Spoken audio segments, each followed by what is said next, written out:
The moment I walked into the courtroom, I felt it. Not fear, not anger, humiliation. The room was full, yet I had never felt more alone. People whispered as I passed. Some stared, some avoided my eyes. And then I saw her, my wife, young, well-dressed, confident. She didn't just look at me. She smiled, not a warm smile, not a sad one, a mocking smile, the kind that says, "You already lost." She leaned toward her lawyer and laughed softly. That laugh echoed louder in my chest than any judge's gavel. I was standing there without a lawyer, just me, a file in my hand, and months of pain behind my eyes. She truly believed I was finished. What she didn't know was that I had never been more prepared. When we married, everyone said she was too young for me, too modern, too confident. I ignored them. Love doesn't listen to warnings. At first, she admired me. Then slowly, she corrected me. Then she questioned me. Then she decided for me. I didn't notice the shift immediately. Control never arrives loudly. It arrives gently. She handled the finances to help me. She spoke for me to save time. She decided plans because she knew better. And I let it happen because I trusted her. That trust became my biggest weakness. The night I questioned her about missing money, she laughed. She said I was paranoid. She said I didn't understand how things worked. Then she said something I will never forget.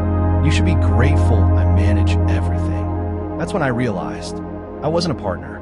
I was a background character in my own life. Soon after, the legal notice arrived. Cold, calculated, cruel. She wasn't just leaving me. She was erasing me. Her claims were sharp and clean. She painted me as weak, unaware, incompetent. She hired an expensive lawyer. I couldn't. When people found out I would represent myself, they shook their heads. Some pitied me. Some laughed. She enjoyed that. She enjoyed seeing me reduced. She enjoyed believing I would surrender. But surrender was never an option. While she celebrated early, I stayed quiet. I read laws late at night. I watched real court cases. I learned how truth collapses lies slowly. I didn't argue with her anymore. I listened. I observed. I saved everything. Messages, transfers, timelines. She believed youth meant intelligence. She believed confidence meant victory. She forgot one thing. Underestimation creates opportunity. When my name was called, I stood up calmly. My hand was steady. My heart wasn't. She smiled again. That same smile. The judge asked if I had representation. I said no. A few people whispered. She laughed quietly. And for a moment, I felt small. Then I remembered every night I didn't sleep. Every truth she thought I missed. I straightened my shoulders. And I spoke. I didn't attack. I didn't accuse. I asked questions. Simple ones. Clear ones. Questions she didn't expect.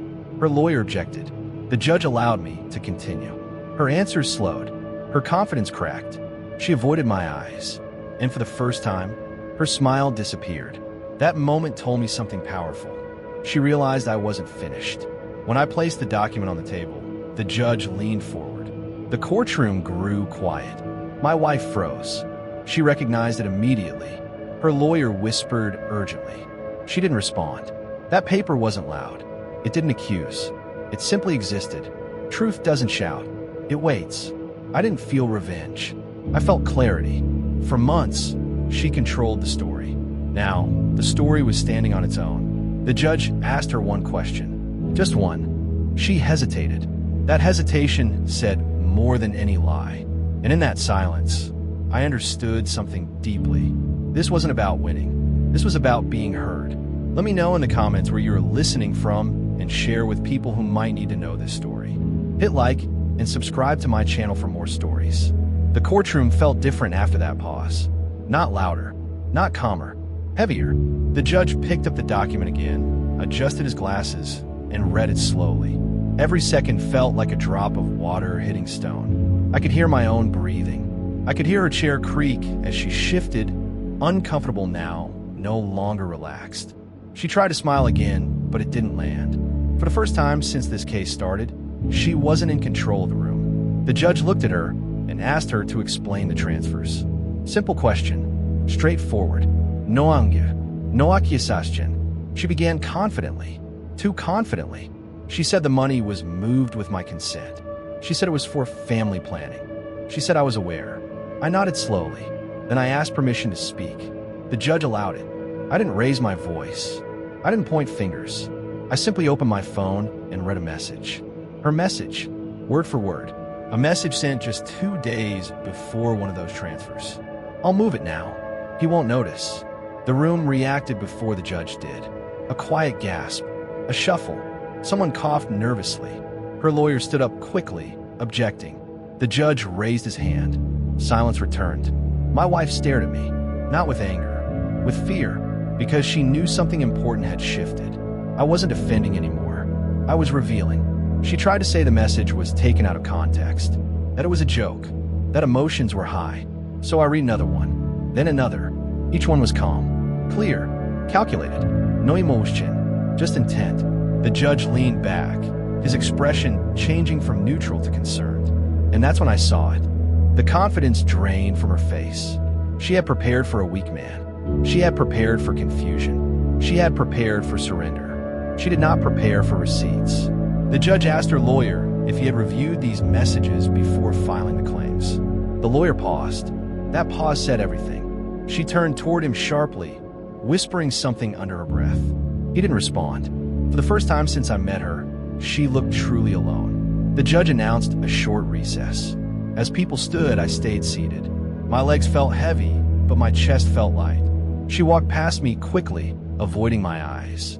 No smile this time. No laugh. Just silence. During the break, I replayed every moment in my head. All the times I doubted myself. All the times she said I was imagining things. All the times I felt small for questioning her. And I realized something painful. I wasn't weak back then. I was trusting. There's a difference. When the session resumed, the judge's tone was firmer. He asked direct questions now. About timelines. About access. About decision-making. She answered slower. More carefully, but lies don't age well under light. She contradicted herself. Small things at first. Dates, amounts, reasons. Each contradiction was like a thread pulling loose. Her lawyer tried to regain control, but it was slipping. Then came the question she didn't expect. Why did you file this case when these transactions were still ongoing? She froze. That question cracked something inside her. Because there was no clean answer. If I was truly incompetent, why hide anything? If I was truly aware, why the secrecy? Her voice shook when she answered. She said she was afraid. Afraid of me. That word hit the room hard. I felt eyes on me. But fear leaves evidence too. And I had that as well. I showed messages where she joked with friends about playing the long game, about securing her future, about making sure he walks away with nothing. The judge closed his eyes briefly, not in anger, in disappointment. He looked at her and said something I will never forget. Court is not a place for games. Her shoulders slumped. The image she built so carefully was collapsing in real time. She started crying. Real tears this time. Some people felt sorry for her. I didn't. I felt tired. The judge asked me why I waited so long to speak up. I told him the truth. Because every time I tried, I was told I was overthinking. Because I was taught that silence keeps peace. Because I believed love meant endurance. The judge nodded slowly. That nod felt like validation I had waited years for. The session ended for the day. As people filed out, she stopped near me. For a second, I thought she might say sorry, or angry words, or anything. She said nothing, just looked at me like she was seeing a stranger. In a way, she was. That night, I didn't celebrate. I didn't smile. I didn't feel victorious. I slept, deeply, for the first time in months.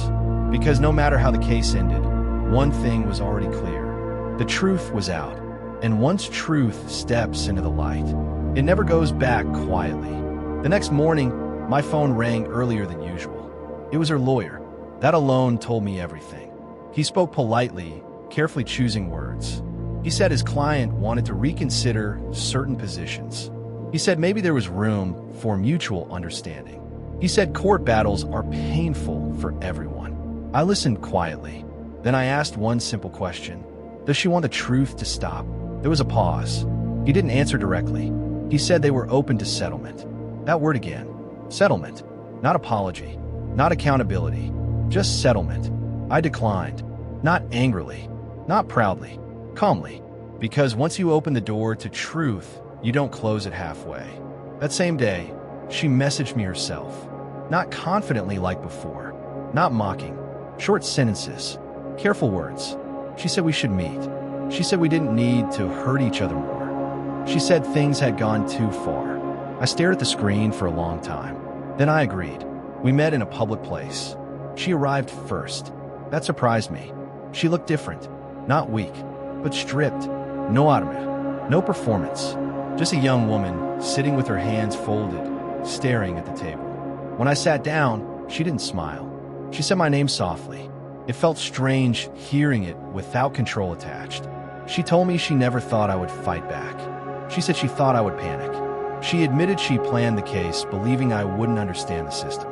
That hurt more than the lies, because it meant she never respected me.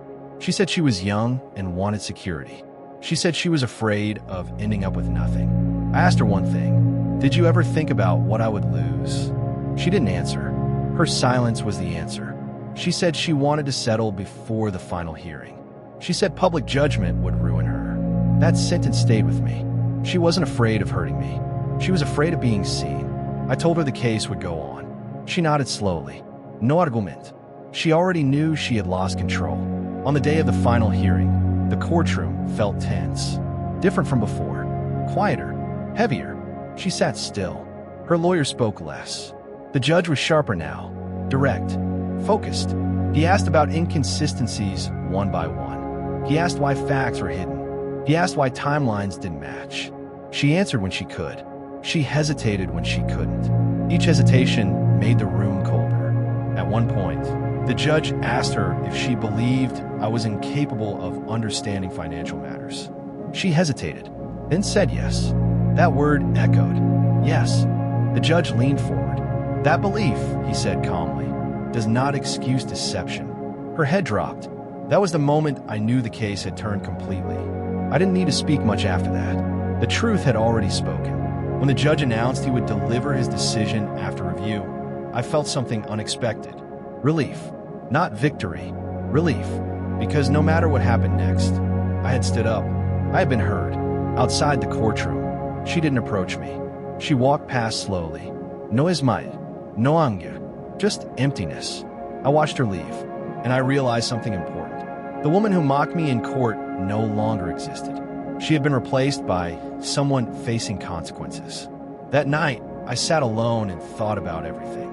The marriage, the manipulation, the silence I mistook for peace. I realized the court wasn't where my strength was proven. It was proven a moment I decided not to disappear. And as I waited for the final decision, one truth stayed clear in my mind. No matter how this ended, I was no longer finished. The verdict day arrived quietly. No drama, no ruse, just a date circled on the calendar that carried the weight of months. When I entered the courtroom that morning, I felt calm. Not confident, not nervous. Calm in a way I had never felt before. Like whatever happened next would not define me anymore. She was already there, sitting straight, hands folded, eyes forward. She didn't look young that day. She looked tired. The judge entered, and the room stood. When we sat back down, the silence felt intentional, heavy, respectful. The judge spoke slowly, carefully. He summarized the case from the beginning. He mentioned claims. He mentioned evidence. He mentioned inconsistencies. He mentioned intent. He did not rush. Every sentence felt like a step towards something final. Then he addressed her actions directly. He said trust was broken. He said information was withheld deliberately. He said the court could not ignore patterns of manipulation. She closed her eyes, not crying, just listening. Then he turned to me. He acknowledged my decision to represent myself. He said it was rare. He said it was risky, but he also said it was done with preparation and honesty. That meant more to me than winning. The final decision was clear. False claims were dismissed. Assets were reassessed fairly. Her narrative was rejected. There was no celebration in the room, only acceptance. She didn't react. No tears, no anger, just a slow breath, like someone letting go of a story they told themselves for too long. When court ended, people stood and left quietly. No one looked at me with pity anymore. No one whispered. Outside, the air felt different, lighter, She walked past me, then stopped. For a moment, I thought she would speak. She didn't. She simply nodded once. Not an apology, an acknowledgement.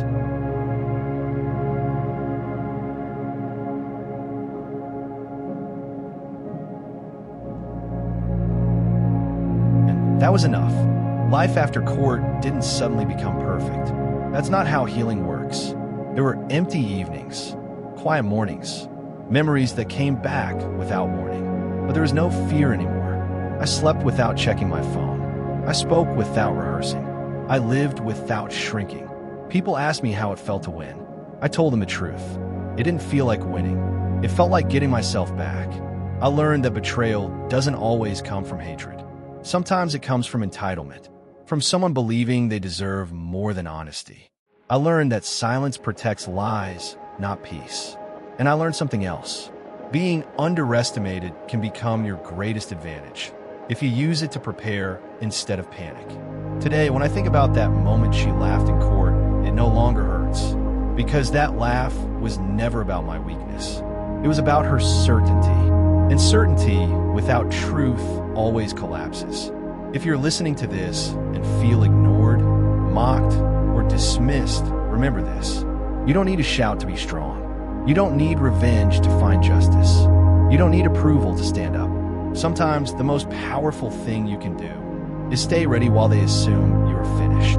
And when the truth finally comes out, it speaks for you. Thank you for listening.